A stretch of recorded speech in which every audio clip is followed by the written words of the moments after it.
Bom, primeiramente, boa tarde a todos. Creio que já está todo mundo cansado, né? Mas vamos lá, para mais uma hora, pelo menos. Bom, então, primeiramente, meu nome é Ramiro, eu trabalho na Ideal Antenas, na parte de projeto de desenvolvimento, né? Eu vim falar um pouco sobre quais são as principais características que a gente vai encontrar para que a gente possa ter um sistema otimizado, independente para qualquer tipo de transmissão que a gente tenha. Claro, focando principalmente na transmissão digital e também instalações e tudo mais. Bom, dentro de uma antena de transmissão, que é a nossa área, a gente tem algumas características que sempre são pertinentes, que é a faixa de frequência, a impedância, o VSWR, a potência de entrada, largura de banda, polarização, diagrama de radiação e ganho. Bom, todas elas são importantes por si só, mas, claro, não são todas elas que vão definir a minha cobertura. As principais características que a gente pode falar, isso vai me ajudar ou me prejudicar em uma cobertura otimizada mesmo, na polarização, no diagrama de radiação que eu vou trabalhar, falando tanto no diagrama de azimuth quanto no diagrama de elevação e também no ganho. Essas são as principais características que a gente pode ter. O resto, tudo é bastante flexível. Bom, dentre esses fatores de cobertura, a gente tem esses três, então, polarização, diagrama e ganho. Cada uma tem a sua finalidade. Em relação à polarização, a gente vai trabalhar com a robustez da qualidade de sinal. Quando a gente está falando no diagrama de radiação, a gente está falando da abrangência da cobertura e em relação ao ganho, da profundidade de cobertura que eu vou ter. Essas são três características que vão sim impactar na minha qualidade. Se eu quero cobrir 1 km, 10, 20, 50 km, essas são características que vão impactar muito em relação à topografia e tudo mais. Bom, dentro da polarização, a gente tem 4 vertentes. A polarização vertical, a polarização horizontal, a circular e elíptica, né? Cada uma dessas polarizações que a gente vai trabalhar vai depender do público-alvo e da forma de recepção, que está escrito errado ali, mas é recepção, né? Então, isso vai depender do que eu quero cobrir, né? Quando eu estou falando em transmissão na polarização vertical, a gente sempre se recorda mais falando de transmissão de FM, de polo de FM, uma IAG de FM. Por quê? Quando a gente fala em polarização vertical, as principais características reflexão e multipercurso.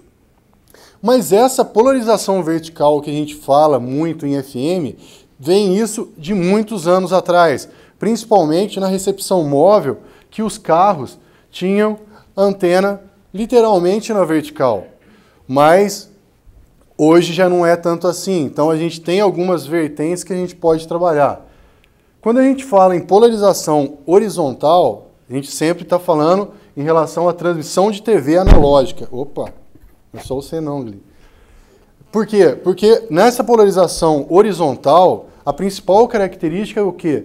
Os obstáculos, independente de qual seja, uma árvore, um relevo, não é uma alta influência na atenuação desse sinal, tanto quanto é na polarização vertical. Ou seja, a gente tem, independente de qualquer obstáculo, uma maior penetração de sinal na polarização horizontal do que na polarização vertical. Isso é fácil da gente entender, porque normalmente todos os obstáculos que a gente tem literalmente na vertical, um prédio, uma árvore, um outdoor. Enquanto isso, a vertical bate e reflete praticamente quase total, enquanto a horizontal bate, reflete uma parte, mas uma parte também tem a difração, ou seja, tem penetração do sinal. Bom, mas quando a gente está falando dessas polarizações circular ou elíptica, a gente pode trabalhar tanto na parte de transmissão de FM, quanto também na transmissão de TV digital. Isso pensando principalmente em mobilidade e penetração de sinal. Porque quando a gente está falando em polarização circular e elíptica, o que isso quer dizer? Que eu não tenho uma polarização nova. Não, eu tenho uma somatória entre a polarização vertical e também a polarização horizontal. Ou seja, eu vou pegar tanto na vertical quanto uma antena de recepção na diagonal, quanto uma antena de recepção na horizontal. Ou seja, em qualquer rotação que esteja minha antena de recepção, eu vou ter um nível de recepção satisfatório, ou seja, aumentando a robustez da qualidade minha de sinal. Isso vale tanto para FM, quanto também para TV digital, que a gente vai ter ou uma antena interna, ou uma antena externa, ou uma antena móvel, um ANSEG, para a gente ficar... E ninguém quer ficar literalmente caçando o sinal. Então, quando a gente trabalha num sistema de transmissão circular ou elíptico, a gente vai ter uma boa recepção, tanto na vertical, quanto na diagonal, quanto na vertical. Ou seja, qualquer rotação que a minha antena de recepção esteja, eu vou ter uma recepção satisfatória, né? E quando se fala nisso, claro, tem essa parte de despolarização e tudo mais, mas a gente tem que pensar tanto na rotação da antena, quanto também em obstáculos e multipercursos e tudo mais. Bom, além da polarização, a gente tem essa parte da instalação, que é muito importante, ou seja, dentro da instalação, a gente vai ter as deformações e tudo mais, qual que é a melhor forma de instalação. Dentro de uma instalação, a gente tem duas formas, que é o topo ou a lateral da torre. Claro que todo mundo sabe que isso já é difundido, que a melhor instalação é sempre o topo de torre. Se eu tenho topo de torre, levanta a mão do céu, grita aleluia, que é a melhor coisa que se pode ter. Mas nem sempre essa é a possibilidade que existe para a gente. Então, consequentemente, eu tenho que fazer uma instalação em lateral de torre. E, claro, sempre que eu vou fazer uma instalação em lateral de torre, eu vou deformar o meu diagrama. Eu vou deformar a cobertura da minha antena. Mas aquela coisa, quanto é essa deformação? O que essa deformação vai me afetar? O que eu posso fazer para melhorar essa deformação que eu vou ter? Então, eu coloco algumas perguntas aqui que são referentes a essa instalação em lateral de torre, que é, a torre interfere no diagrama, a torre interfere no ganho, a instalação é um comprimento de onda, a torre sempre prejudica o diagrama, pode-se utilizar a torre positivamente e também a otimização da instalação da torre. Daí a gente acaba tendo algumas respostas. A torre interfere no diagrama? É óbvio. A torre é uma estrutura metálica que o sinal vai refletir nela e vai diminuir em alguma direção e possivelmente amplificar em outra.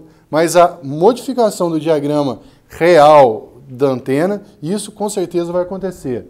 A torre interfere no ganho? Claro, também vai interferir. Por quê? Se eu estou diminuindo a intensidade em alguma direção, consequentemente eu estou aumentando em outra. Porque a antena é a lei da compensação. Estou tirando de um lado, consequentemente eu estou aumentando em outro. Então, se eu estou perdendo, eu estou ganhando em algum ponto. Mas para que eu possa ganhar um pouquinho para alguma direção, eu tenho que perder muito na outra. Então isso não é compensável. A instalação é sempre a um comprimento de onda. Essa, não sei se todo mundo já ouviu, mas era uma teoria que se falava muito. Coloque um comprimento de onda. Mas aquela coisa, não é esse comprimento de onda, porque eu não posso considerar esse valor para um tubulão, para uma torre triangular de 50 centímetros, para uma torre triangular de 2 metros, para uma torre quadrada de 1 metro, ou 2, ou 5 metros de face, se eu vou instalar na face ou na quina. Cada posição que eu vou fazer a instalação da minha antena, eu tenho que ter uma distância otimizada para que eu tenha a menor deformação possível no meu diagrama. A torre sempre prejudica o diagrama? Não. Às vezes a gente pode usar a torre positivamente. Em duas possibilidades a gente pode realizar isso. A primeira, utilizando a torre como um deformador do meu diagrama, mas positivamente, às vezes para que eu consiga aprovar um projeto que uma antena omnidirecional total não vai conseguir, ou em alguns casos, em relação a gap filler, ou SFN, independente de qual seja o processo. Bom, se eu tenho uma antena de um lado e a outra antena de recepção do outro, quanto maior a estrutura metálica que eu tiver entre as duas, menor vai ser a realimentação que eu vou ter. Isso tudo pode ser calculado através de software de simulações, né? E isso é bastante interessante. Pode-se utilizar a torre positivamente? São literalmente esses dois casos. Do mesmo jeito que eu posso não prejudicar o meu diagrama, consequentemente, eu estou tendo uma torre positivamente na minha resolução. E a otimização da instalação em lateral, existe uma forma de otimizar.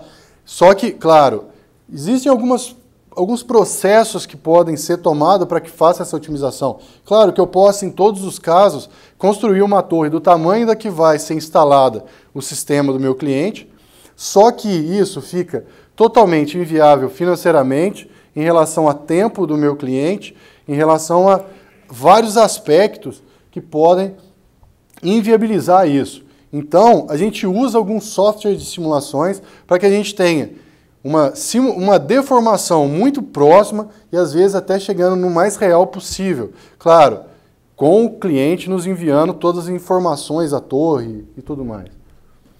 E essa deformação, igual eu estava falando, eu posso utilizar esse diagrama que está sendo deformado para que eu consiga provar o meu projeto. Claro que eu posso, porque pela resolução 284, eu posso, considera-se parte integrante do sistema irradiante, a antena, sua estrutura de sustentação e os dispositivos destinados a transferir a energia. Ou seja, eu posso pegar a deformação que essa minha antena teve devido à instalação em lateral de torre, colocar no datasheet e enviar para o Ministério com total segurança que isso vai ser admitido por eles. Aqui é simplesmente um exemplo para que a gente possa ver como qualquer estrutura metálica que eu tiver ao lado da minha antena vai deformar e vai deformar bastante o meu diagrama. Claro que quanto maior a estrutura, maior vai ser a deformação. Aqui a gente tem um tubo pequeno, aqui de uns 300 milímetros, e uma slot omnidirecional. Bom, aqui eu tenho uma distância e cada vez que eu vou modificando essa antena em relação ao tubulão, eu vou modificando o meu diagrama de azimuth, né? E aqui a gente está falando, cada movimento desse que eu estou fazendo é 10 milímetros só, ou seja, pouca variação, e a gente tem uma variação grande. E cada vez que eu vou alterando a distância, eu vou deformando o meu diagrama, chegando com a mesma antena e o mesmo tubulão, eu posso ter uma antena, um diagrama de irradiação irradiando lateralmente ou irradiando frontalmente. Vai depender simplesmente do suporte de fixação que eu vou colocar e, claro, não é simplesmente suporte de fixação, mas a definição das dimensões que esse suporte vai ter, né? Então, vai depender muito de como essa instalação vai ser, porque cada uma dessas situações eu vou ter um diagrama diferente e, consequentemente, uma cobertura totalmente diferente da que eu literalmente achava que teria, né? Aqui eu tenho dois exemplos, só para a gente exemplificar um pouco mais em relação a casos práticos mesmo, né? Aqui eu tenho uma slot circular 4 fendas, canal 42-220, daí a gente sempre pensa, putz, é uma slot 220 graus, vou instalar em lateral de torre e não vou ter problema nenhum, né? E no outro caso, uma slot elíptica, 8 fendas, canal 45, 360 graus. Bom, no primeiro caso, o cliente comprou o nosso produto, fez a instalação lá, não tinha nos definido a estrutura da torre, porque uma coisa que a gente normalmente faz é o quê?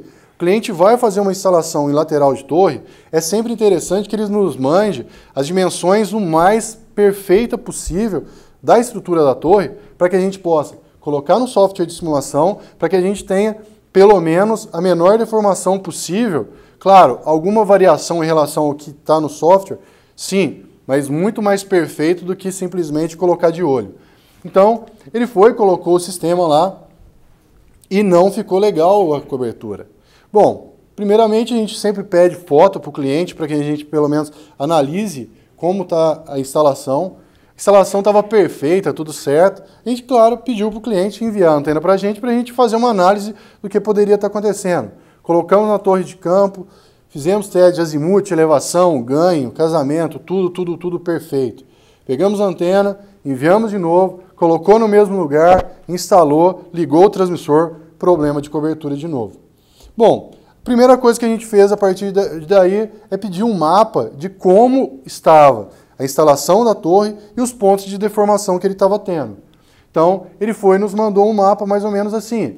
Ele estava com a torre, era uma torre de 5 metros de face, colocou a antena bem na quina aqui e, consequentemente, o problema estava na cidade. Daí, perfeito, uma slot 220 graus, o sinal está explodindo na lateral e está indo para lá. Mas vamos supor, quanto é essa deformação? O que está acontecendo com o meu diagrama? É 5 dB, é 10 dB, é 20 dB de atenuação que está acontecendo? Daí a gente vai, coloca na estrutura aqui uma torre de 5 metros, aqui está a antena, aqui a estrutura da torre. A gente viu que bem na direção que ele precisava de nível de sinal, ele tinha atenuação de mais de 10 a 12 dB de nível inferior ao que deveria ser. Daí, simplesmente, o que a gente fez? Porque a gente não tem como mudar a torre dele. A gente não tem como fazer ele subir o centro de fase, porque já está no projeto dele. Né? Então, o que a gente fez? Simplesmente, em detrimento disso, que aqui estava o problema, a gente só modificou o ponto onde estava a cidade, acabou o problema.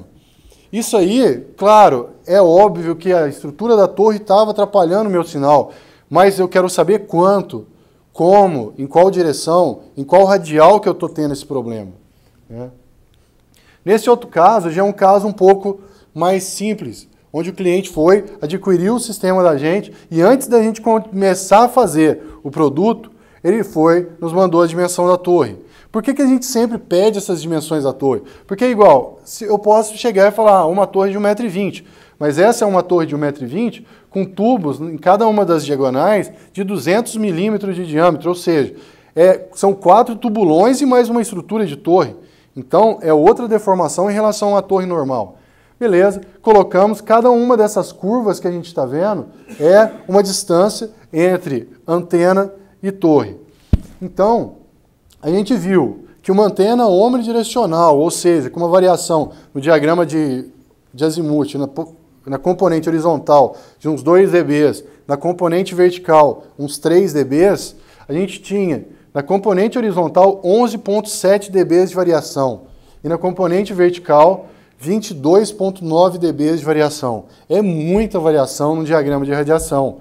O cara que queria uma antena omnidirecional ter 11 dB agora, ele praticamente matou o sinal dele.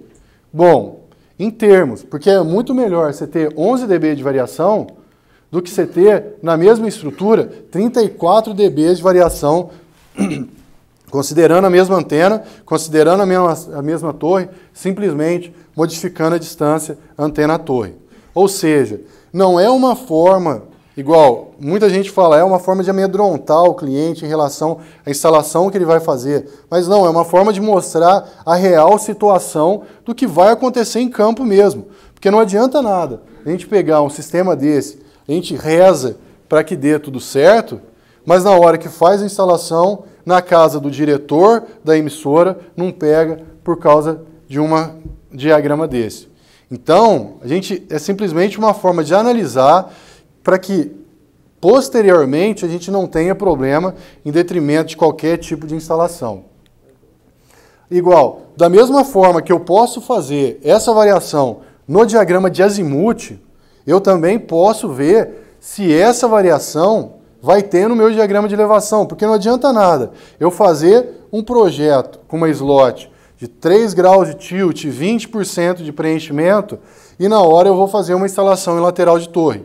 Esse meu diagrama de elevação, eu posso modificar totalmente, eu posso criar um nulo em até uma radial que não deveria ter nulo, simplesmente por causa de uma instalação em lateral de torre mal colocada, pode-se dizer. Então, da mesma forma que eu faço o meu diagrama de azimuth aqui, eu consigo também gerar o meu diagrama de elevação e ver qual que é o nível de sinal que eu vou ter a 1, 2, 3, 5, 10, 15, 30 graus, qualquer nível de sinal que eu tenha necessidade.